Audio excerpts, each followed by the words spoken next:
Hello Cancer, welcome to my channel. Thank you for watching, liking, sharing and subscribing. I hope you enjoy the insights here. It's a general reading. Take what works for you. It may also apply to someone you are close to at this time. So you can reverse the roles there. If you have strong influences in your birth chart associated with another sign, then please feel free to cross-watch for further insights. I have shuffled and laid out the cards.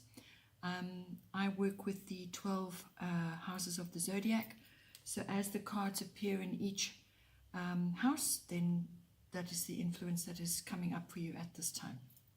So in the first house, you have lunar eclipse changes.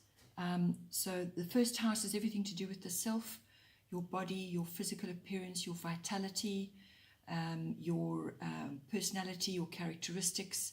And it's also your own personal interests, and yeah, so it's all yourself, everything to do with the self. And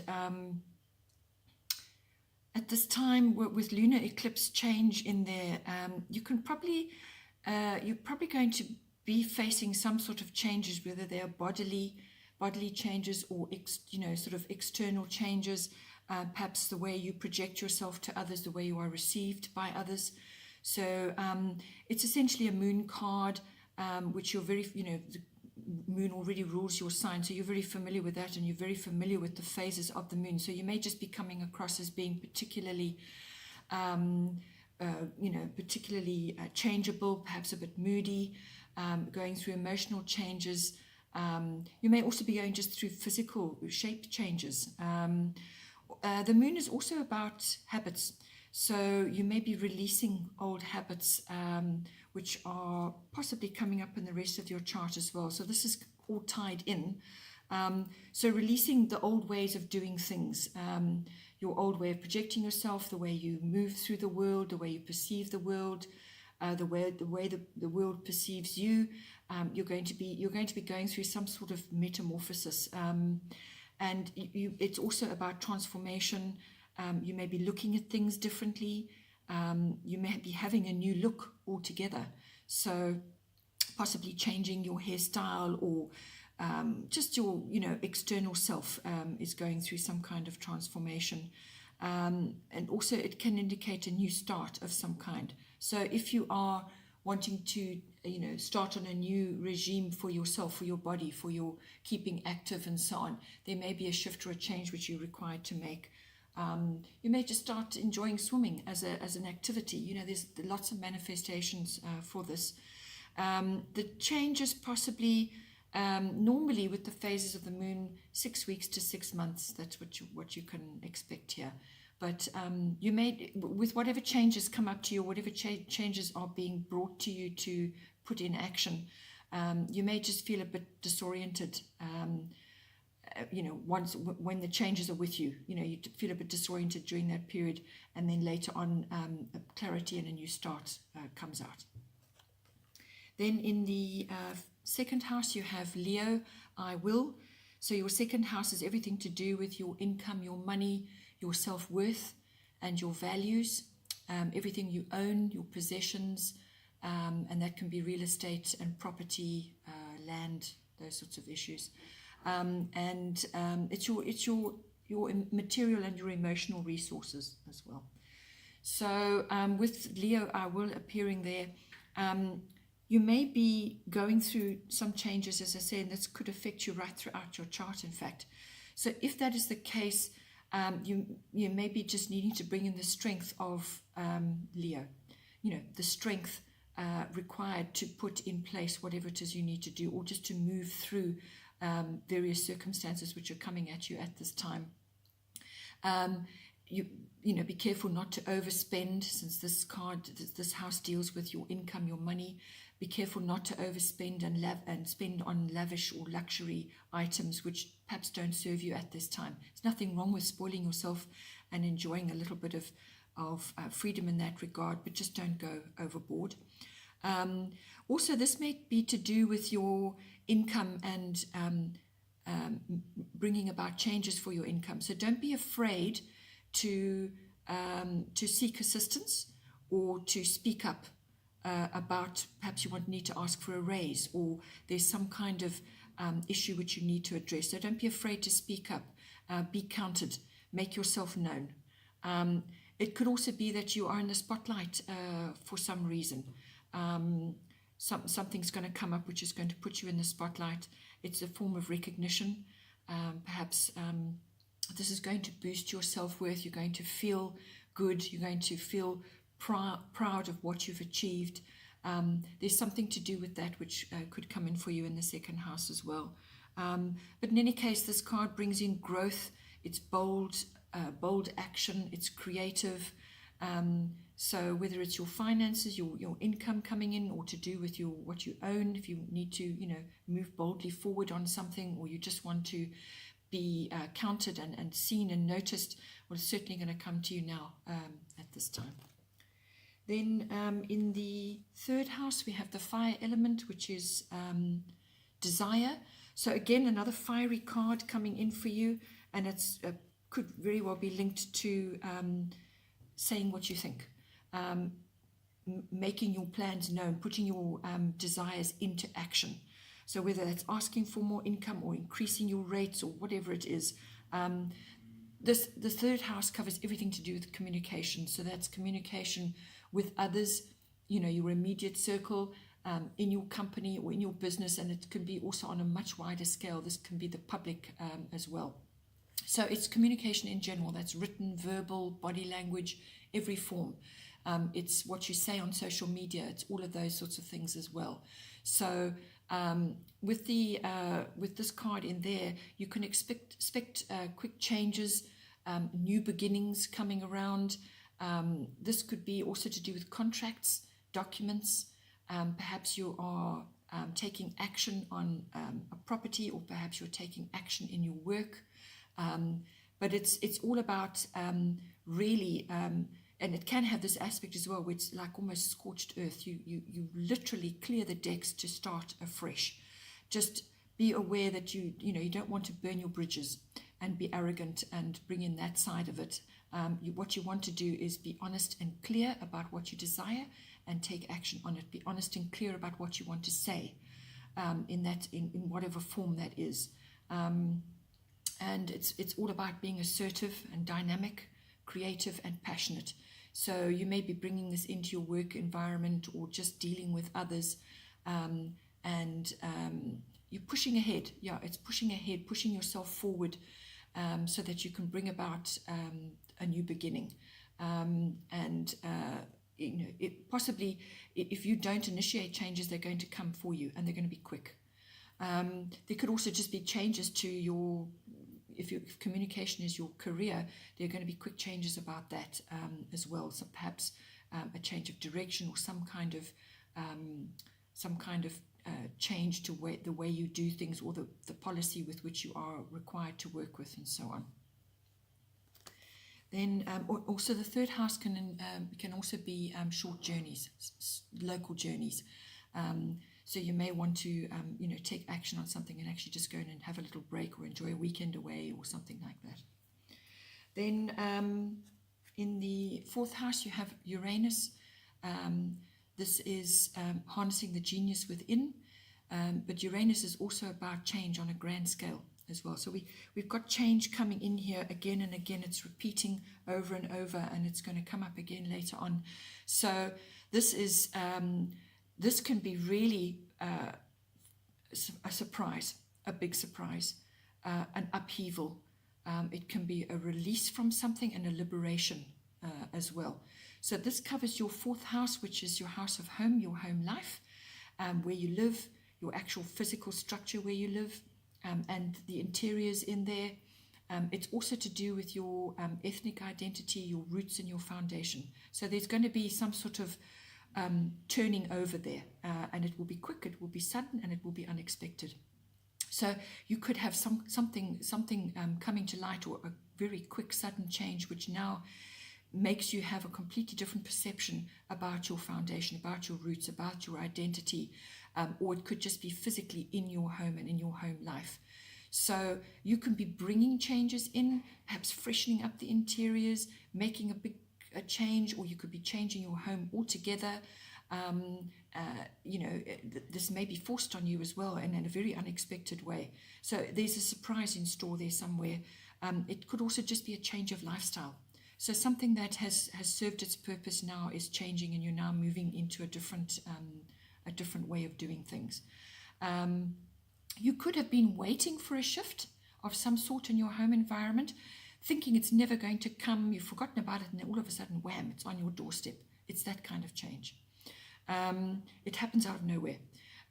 You may also be upgrading the technology in your home or making technological improvements. And this can be new gadgets or new machines, electronics, advanced stuff. Uranus rules advanced technology. So you may be upgrading something in your home, and you now got to grapple with the new gadget. And you may also just find that your electronics or your gadgets and computers and so on in your home start malfunctioning for some reason. They just don't work 100%, or they're doing weird things. So all of these things, your electrics, all these things could come in, because this is lightning bolt change. Just have a see how that's going to come in for you. Then in your 5th house, you have void of course moon, which is missing. This covers a period where it appears as if the moon is missing. So this kind of sets up a period where it is best not to take action.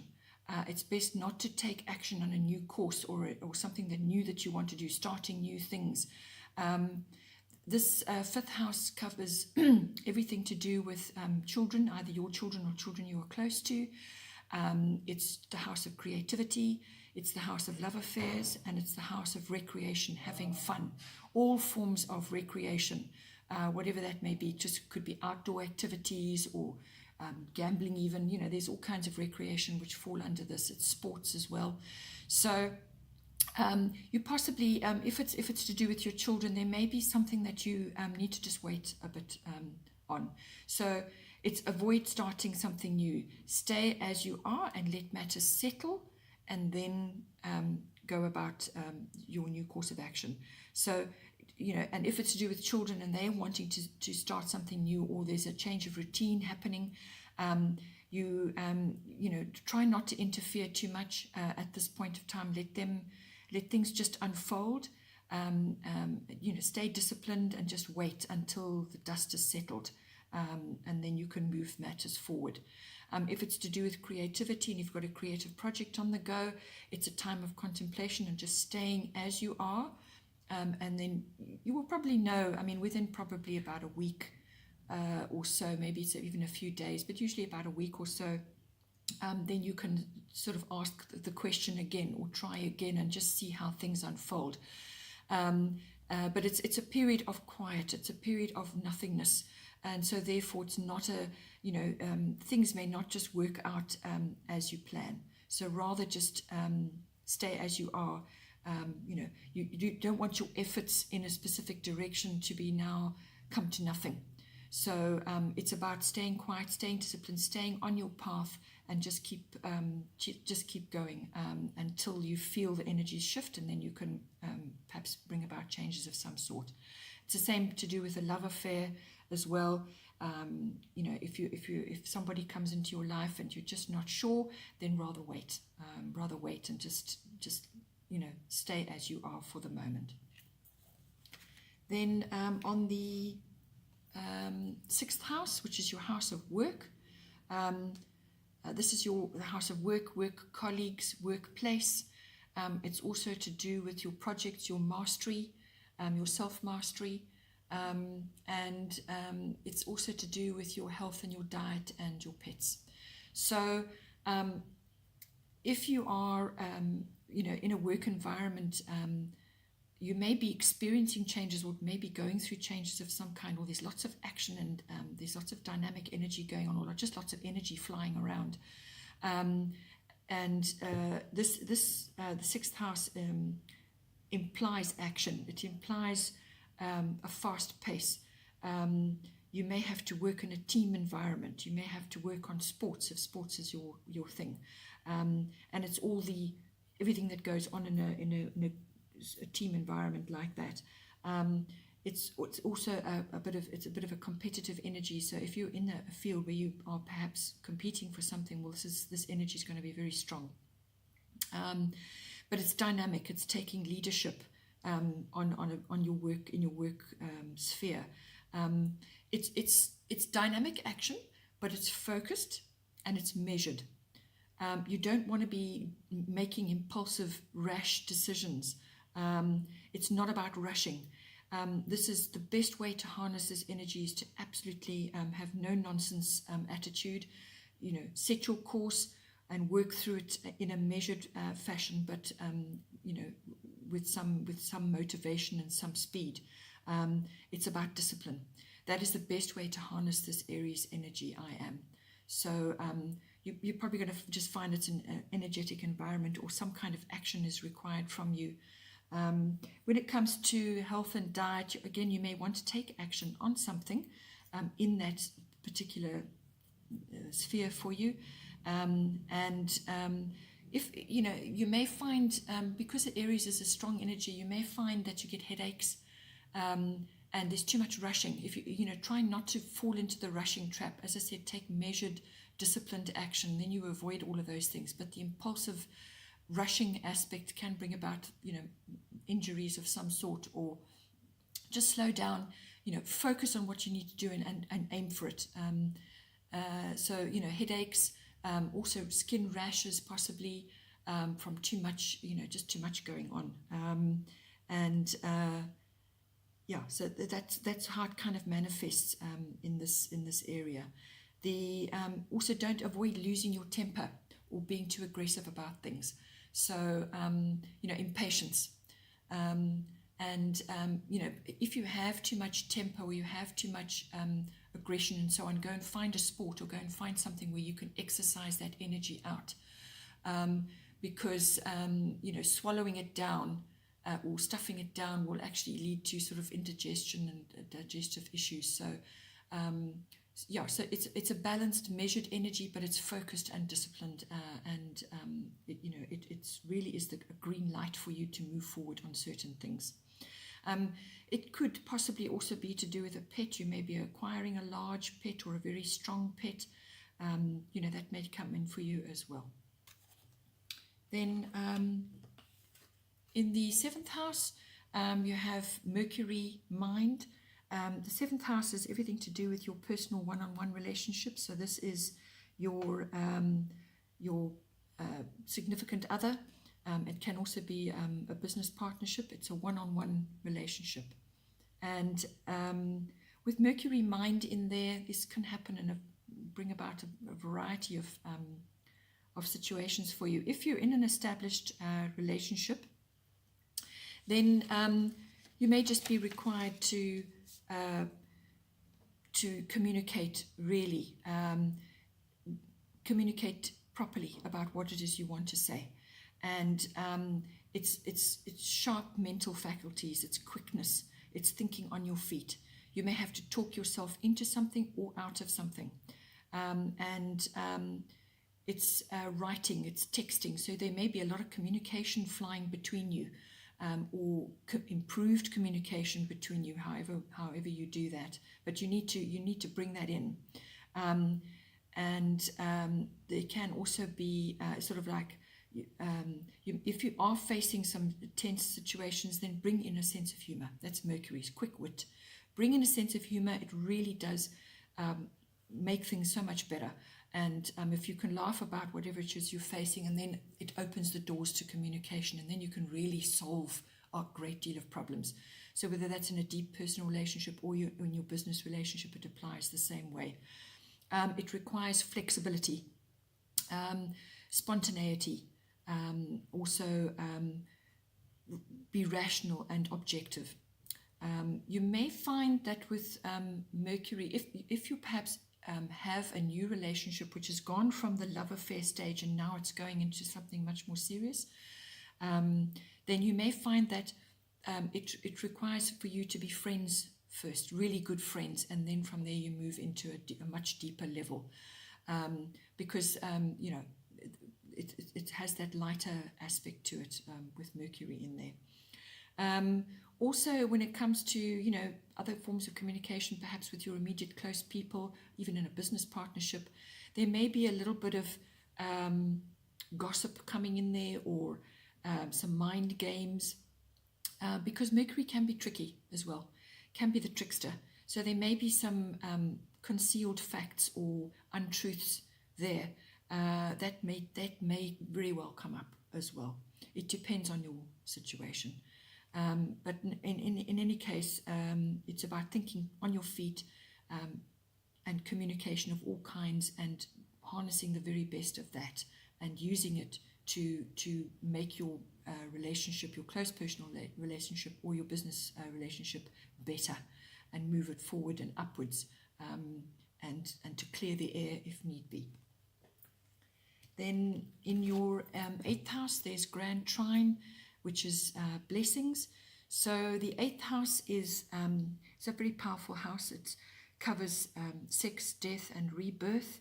So this can be like ego death and then rebirth, or some kind of door closing and another one opening, and a new path coming up for you.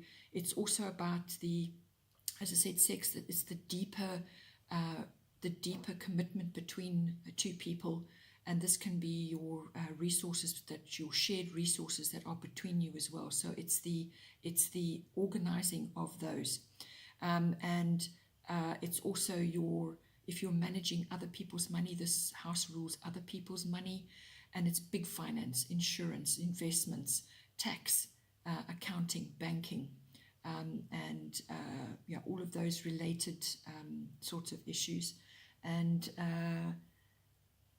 it's also, so with Grand Trine blessings in there, this is a lovely card actually to be having in this situation, especially if you're moving into a deeper relationship with somebody, because all these issues have to be addressed when you do that. You amalgamate your resources, and you now have to create joint accounts, joint finance, joint whatever. And so if you communicate really clearly about that and be clever about that, then this also comes in. It also helps you, because what it will do is bring in harmony, blessings, and opportunity. And you can expect a good flow after perhaps a rough patch, So once you communicate and get things clear, then you can expect to harness the Grand Trine blessings, which is a lovely sense of harmony and flow, and just ease and grace. It's also, this card can be right place, right time. So it could be that you make a great deal of money from an investment that you make, something like that. It's luck. Luck comes in on this. It's also a deepening of support and cooperation. So in a deeper relationship, that's very, very important. And either you will be supporting and cooperating with your partner, or they will be doing it with you, or you do it together. And if it's a business partner, you can expect a sort of a harmonious and supportive combination. With this card, the only downside possibly is that you can be a little bit lax and slip into sort of complacency. Oh, well, things are going so great, I don't need to work too hard at this. I'm just going to chill and not get too involved. You still have to work at it. You still have to bring these benefits home. So the benefits and the blessings are there for you, but you still need to apply yourself. You still need to apply effort, and so you need to finish what you start. And don't sit back and just let things ride. Okay, so that is the other side of this card. Then we have in the 9th house, you have Mercury retrograde, which is a form of reinvention. Basically what it is, it appears as if Mercury is going backwards in the sky. This happens about roughly 3 times a year. And this is falling into your 9th house, which is your house of international travel. It's the house of all things foreign, import, export, dealing with people, in foreign countries, foreign cultures, or just sort of a global sort of scale. It's also the house of teaching. It's the house of religion. It's the house of belief systems, philosophy, and it's also the house of the higher courts, the law. And it's also the house of adventure and exploration, the house of publishing and promotional work. So now with Mercury in there, Mercury is also rules written things. So it's communication. So it's implied, therefore, that in all the areas of that house where communication is required, you're going to have to be very careful about what you say, what you do, what goes down on paper.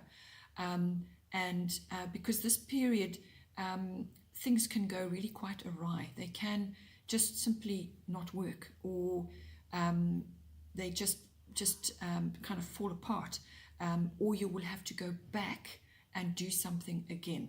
So this can be very helpful if it's to go back and pick up a mistake, or to anything with a re in front of it. That's the retrograde. So release, redo, revisit, revision, rewrite, all of those, anything with a re in front of it.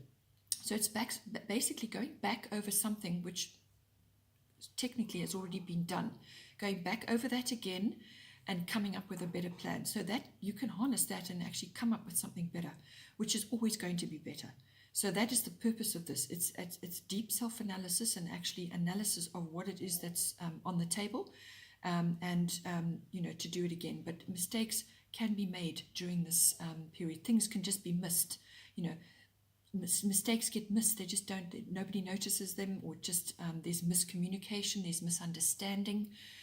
The communication lines are a bit awry. So you have to be really careful what you do, what you say, and so on.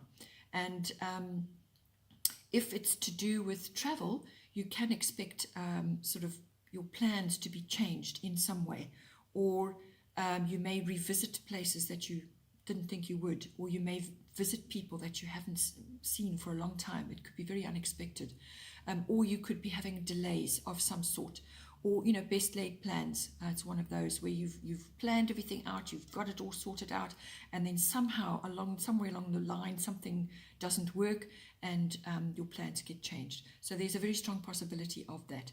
It's not necessarily anything to get stressed about if you are as prepared as you can be. Have your insurance, double check your funding, make sure that you have copies of your passports. Go really well prepared. And then should something occur, should something happen, and there's a change of plan, and now you end up somewhere where you weren't supposed to be, or just make the most of it, but just be prepared for your plans possibly to change. And also for some kind of miscommunication that could also go down as well. So it can cover a great many things. You may reconnect with somebody that you haven't seen, perhaps on a business trip, or you're going overseas or something.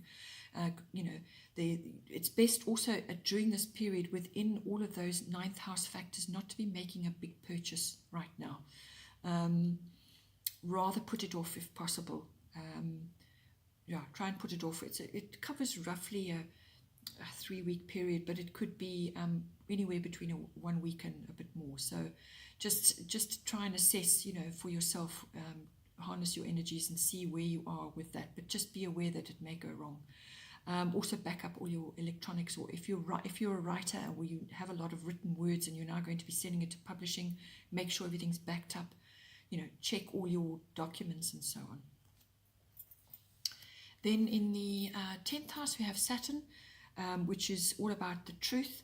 So now this 10th house is everything to do with your career, your public status, your fame, your reputation. It's also to do with authority figures. So this can manifest in quite a few ways. Anything that's wobbly in any one of those areas, any of those areas where there's a wobbly foundation, or a foundation that's not properly built, it will be torn down by Saturn and you will have to rebuild it. So, but this is ultimately for your highest good, because nothing will stand on shifting ground, nothing. So there's no point in going and putting an incredible amount of effort and blood, sweat and tears, or whatever it is, into something in one of those areas, and then finding down the road that it's all crumbled and fallen apart. So Saturn kind of brings in the element of building a proper foundation. Saturn is a builder.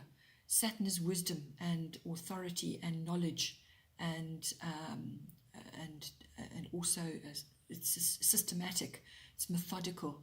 So you've got to if you're approaching a career path, you're going to have to be going through a period of really foundation building and hard work. It's going to require you to put your shoulder to the wheel and actually just plod along steadily. You may feel quite restricted. You may feel like you're getting nowhere fast. It is a slow-moving energy, so be aware of that.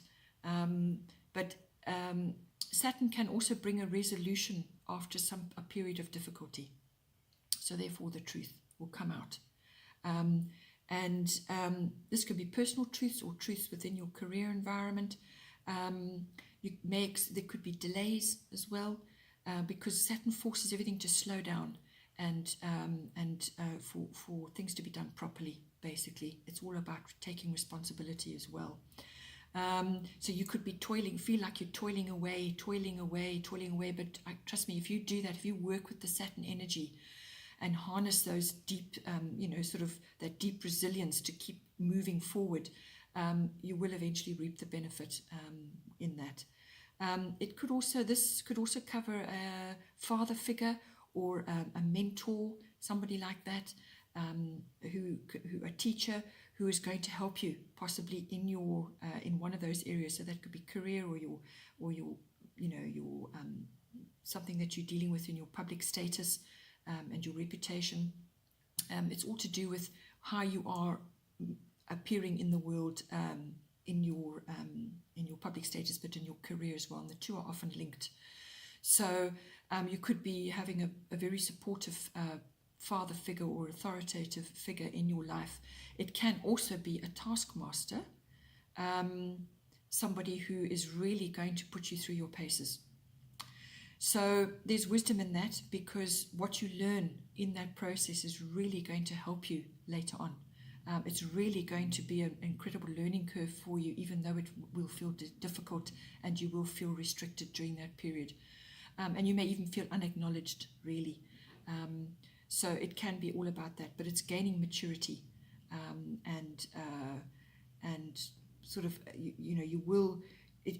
Saturn wants you to have solid achievements, not shaky achievements, things that will be here today and gone tomorrow. It's about building solid achievements for yourself. Then in the 11th house, you have the earth element, which is stability. So this kind of follows on because Saturn is in earth, brings in the earth element, and here it is again appearing in your 11th house. So this house rules your networks, your groups that you are, and clubs that you're a member of, and also it's about your hopes and your wishes and your ideals, and it's also about friendships. So the earth element brings stability in. This card is requiring you to be strong, to be centered, and to be grounded, and you're going to need that anyway for your career and the networks that are going to come from that. It's about being practical and realistic. As I said, building your networks, building your reputation within your clubs or your associations or whatever you're involved in. That also comes from Saturn. So creating a very stable network for yourself, and harnessing all of that stability for you. It's also a slower moving card, so you may be building your contacts list up slowly but surely. And these are solid. You want to make solid people, solid contacts for yourself. You may also, with this card, be asked to let go of a few fears in order to take some measured action. Because the earth element can also make you very stubborn and stuck in your ways. So don't be afraid to let go of what is not really serving you anymore and take moderate but sustained action. You could also be enjoying earthly interests. So that's your clubs and associations, or joining a new Facebook group to do with earthy things, whether it's gardening or whatever comes in under this. So enjoy those activities. You may be starting a new hobby. But it's very practical. It's very very realistic. It's goals that you need to set for yourself. So no rushing. It's a slow moving energy. Then in the 12th house, you have Grand Cross, which is the provoker. So the 12th house is everything to do with the unconscious, your unconscious drives and beliefs. So it's the realm of the unconscious that this is covered by. It's also to deal with seclusion, retreat, and withdrawal. So just taking time out, basically, and meditation. It's also mysticism and your spiritual life. It's also healing.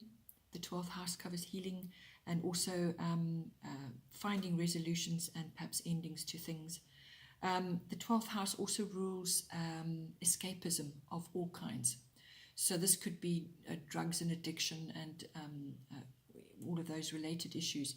So you may not necessarily be going through it through yourself. You may be experiencing it through another. And it could be somebody that you're close to. But you could also be experiencing various interactions at hospitals, government departments, any kind of institution, really. It could even be a university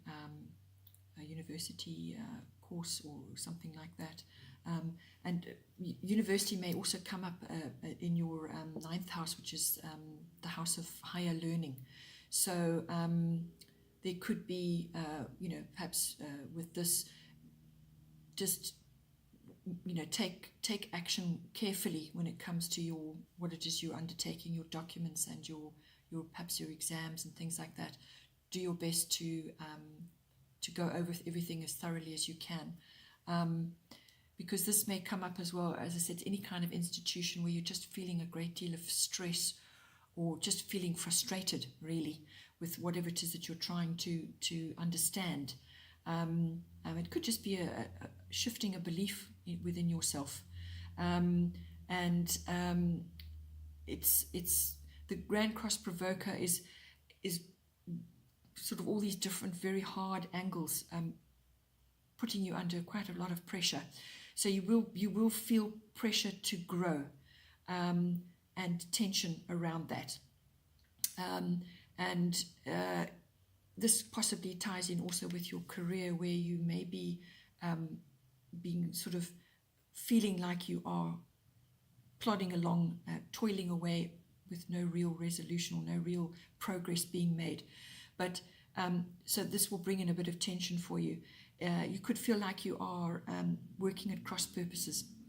Or you're just feeling a bit overwhelmed with everything that's going on in your life, or a particular issue, or just feeling overwhelmed with something in your life, some deeper issue, which is causing you some frustration. You may also just be juggling, various talents and abilities. So you're juggling them all and not really seeing much result or seeing much achievement. So the only way to deal with that is actually to focus on the most important and get yourself organized and have realistic goals as well. So there is this card provides a catalyst for movement and change. So whether it's a change of attitude or just a change of your deep-seated beliefs about yourself, it can come in various ways, but always the 12th house forces you into sort of some form of deep analysis, where you can actually sort of retreat a bit from the stresses of what's going around you and try your best to come up with a solution. So you may even feel pressured just to retreat and spend some time in reflection. Okay, that's your reading for this month. Hope you have a great month, and I will see you next time. Take care.